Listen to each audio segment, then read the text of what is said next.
Subhanalladzi asra bi'abdihi laylan minal masjidil haram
Shadaqallahul Adzim. Maha benar Allah dengan segala firman-Nya.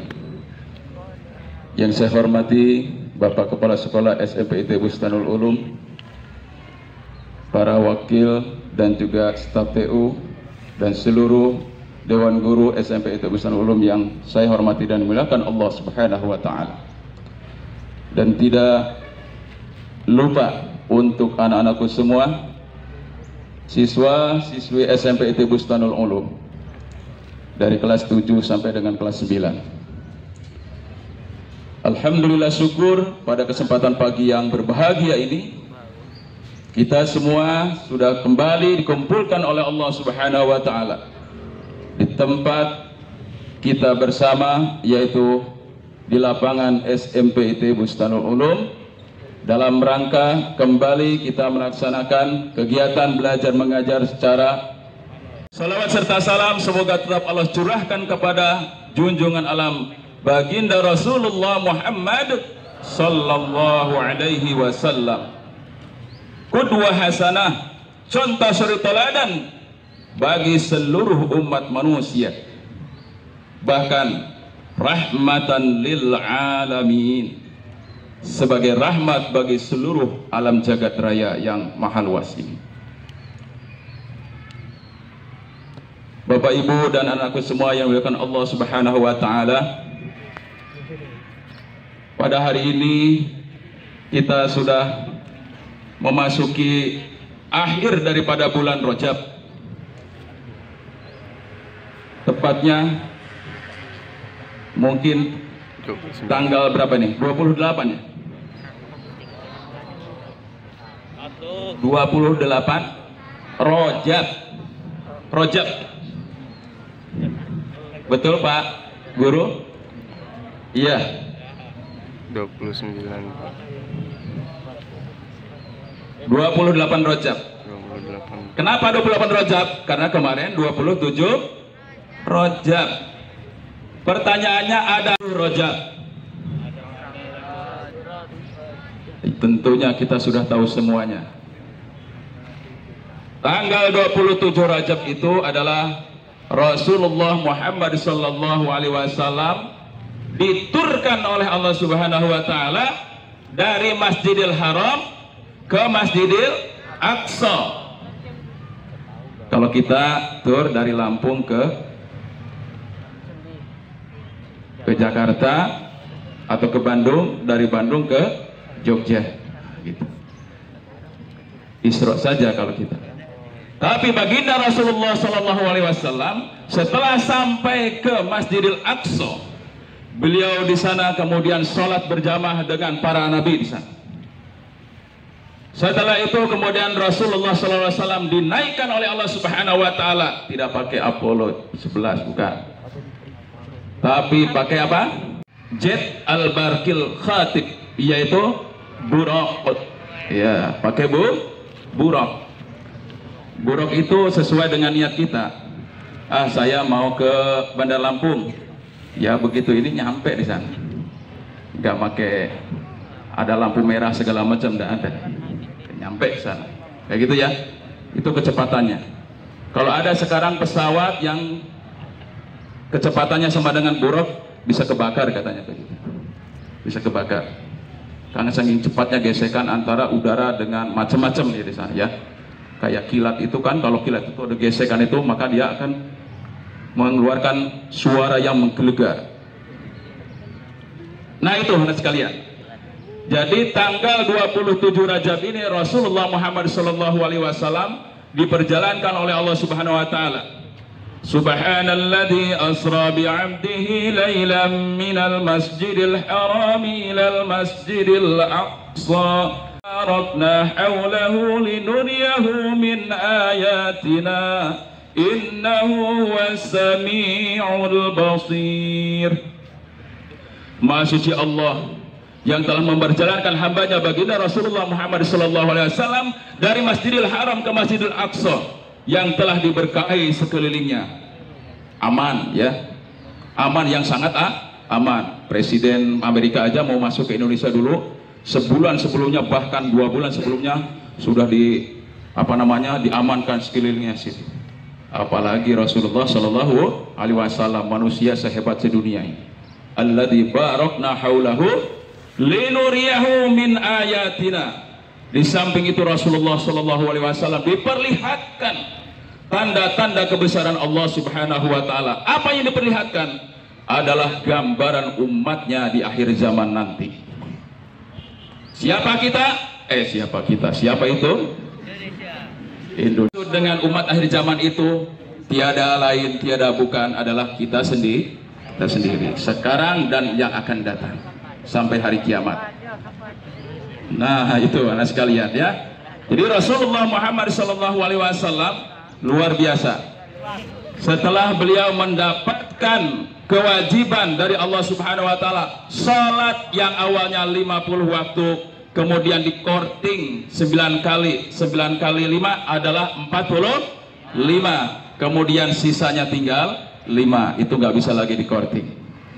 Kalau menurut Nabi Musa katanya harus dikorting lagi. Dikortingnya kan 5 kali 5 habis lah. 5 dikurang 5 ya habis. Nah oleh karena itu yang 5 waktu ini kenapa Allah Subhanahu Wa Taala, pertanyaannya kenapa Allah Subhanahu Wa Taala mewajibkan kepada umat Nabi Muhammad Sallallahu Alaihi Wasallam sholat 5 waktu? Faqad hadamaddin, dan barang siapa yang meninggalkan itu sholat 5 waktu, berarti sudah otomatis dia menghancurkan agamanya sendiri yang ada di dalam dirinya. Bapak Ibu rahimakumullah. Maka mulai dari itulah baginda Rasulullah Sallallahu Alaihi Wasallam setelah mendapatkan perintah dari Allah sholat 5 waktu, beliau dakwahnya begitu gencar lagi, semangat lagi. Karena apa? Karena sebelum Isra Mi'raj Rasulullah itu amat sangat sedih dan sesedih-sedihnya. Siapa tahu kenapa sebabnya beliau sedih? Sebab beliau ditinggalkan oleh orang-orang yang beliau cintai. Yang pertama adalah istri beliau tercinta, yaitu Siti Khadijah. Yang kedua adalah paman beliau, yaitu Abu Thalib. Dua orang ini ya. Nah oleh karena itu saya dan kita semua jangan sampai termasuk golongan yang kedua tadi, termasuk yang mendukung dakwahnya tapi imannya tidak masuk. Ini kaitannya dengan sholat. Sholat sudah diinformasikan 15 abad yang lalu. Sampai hari ini kadang-kadang ada yang belum sempurna sholat 5 waktunya. Ada yang 30%, ada yang 20%, ada yang 10%. Saya kalau nanya sama anak-anak lagi konseling dengan Ustadz Husni, pasti ditanyakan adalah 2 hal, ibadah dan prestasi. Gitu ya. Ibadahnya gimana anak-anakku? Masih bolong-bolong. La ilaha illallah. Umurmu berapa? 13 tahun. Kalau yang laki-laki sudah pernah mimpi berjima? Sudah. Yang perempuan sudah menstruasi? Sudah. Apa konsekuensinya? Sholat 5 waktunya harus, Pak. Nah, sebenarnya sudah ngerti, tapi mengapa masih aja gitu ya, sholat 5 waktunya masih bolong-bolong. Berarti ini apa tadi? Perlu kita itu diperjalankan sebagaimana baginda Rasulullah Muhammad Sallallahu Alaihi Wasallam. Kalian yang harus diperjalankan adalah banyak-banyak kalian itu bertakziah. Banyak-banyak kalian itu apa? Bertakziah. Kata baginda Rasulullah SAW, cukup menjadi satu nasihat dengan adanya kematian. Ingat, saya itu jarang melihat orang nggak sedih ketika melihat kematian. Apalagi kalau ya pas mati itu ya orang tuanya sendiri, saudaranya sendiri. Minimal mengeluarkan air matanya, minimalnya. Nggak tahu kalau hatinya juga kadang-kadang senang atau sedih, nggak ngerti. Ya, yang penting keluar air matanya itu menunjukkan secara batinnya, secara lahirnya juga bahwa dia itu akan seperti itu nanti. Dia yakin dan percaya.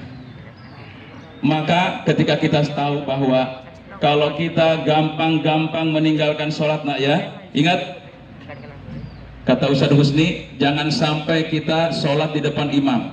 Oh, hebat benar. Imam itu yang paling depan loh. Kamu sholat di depan imam. Mintalah kamu kepada Allah dengan sabar dan sholat. Ya, dulukan dulu sabarnya. Wasta'inu bis-sabri was-sholat. Kenapa Allah dulukan dulu sabarnya ini? Kenapa? Sabar itu adalah bukan gelenggam, diam, ancet, stagnan, diam saja, bukan. Justru yang namanya sabar itu adalah bimana ikhtiar, bimana usaha, bimana kasab. Sabar itu adalah merupakan kekuatan yang luar biasa. Ya, ketika Rasulullah SAW mau berangkatkan pasukan perangnya, beliau memilih adalah bukan orang yang gagah berani kelihatan dari postur tubuhnya, tapi orang yang sabar. Sami'na wa ata'na, ati'ullaha wa ati'ur Rasul. Taat kepada Allah dan taat kepada Rasul. Orang yang sabarnya diceritakan dalam Al-Quran, orang yang sabar itu kam min fi'atin qalilatin ghalabat fi'atan katsira. Dia cuma sedikit jumlahnya tapi bisa mengalahkan yang sabar. Ikhtiar, belajar itu di manajemen waktunya. Kalian sekarang sudah punya piranti yang namanya Android. Pak Guru selalu nanya kepada anak-anak, berapa jam kamu digunakan Androidmu untuk belajar? Berapa jam digunakan untuk hiburan atau main-main alias game dan lain sebagainya? Ternyata dengan jujurnya ya 5 jam, 5 jam untuk main, kemudian 1 jam untuk belajar. Padahal sebelumnya sudah Pak Guru tanyakan, kamu mau naikkan prestasi enggak? Mau. Dengan cara itu kamu bisa naikkan prestasi. Baru dia. Nah ini. Makanya jadikanlah sabar itu sebagai piranti untuk upaya, untuk usaha. Bagaimana saat sekarang ini kita mau meningkatkan yaitu prestasi kita. Karena ini penting. Prestasi naik, ibadah naik, iman naik. Yang wassalat. Jadi jadikanlah sholat itu sebagai penolongmu. Karena as-sholatu ad-du'a. Sholat itu adalah doa. Bayangkan mulai dari takbiratul ihram sampai salam, itu semuanya isinya adalah doa dan doa. Saat kita duduk di antara 2 sujud, Rabbighfirli warhamni wajburni warfa'ni warzuqni wahdini wa'afini wa'fu anni. 8 permintaan kita kepada Allah Subhanahu wa ta'ala. Ya, 8 permintaan kepada Allah Subhanahu wa ta'ala itu dalam satu tempat, belum yang lain-lainnya. Ya toh?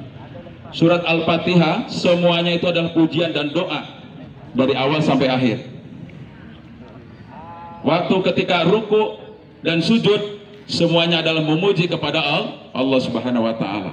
Waktu kita duduk tahiyat awal dan juga tahiyat akhir, di situ kita juga lagi-lagi adalah memuji kepada Allah Subhanahu wa ta'ala, bersyahadatain.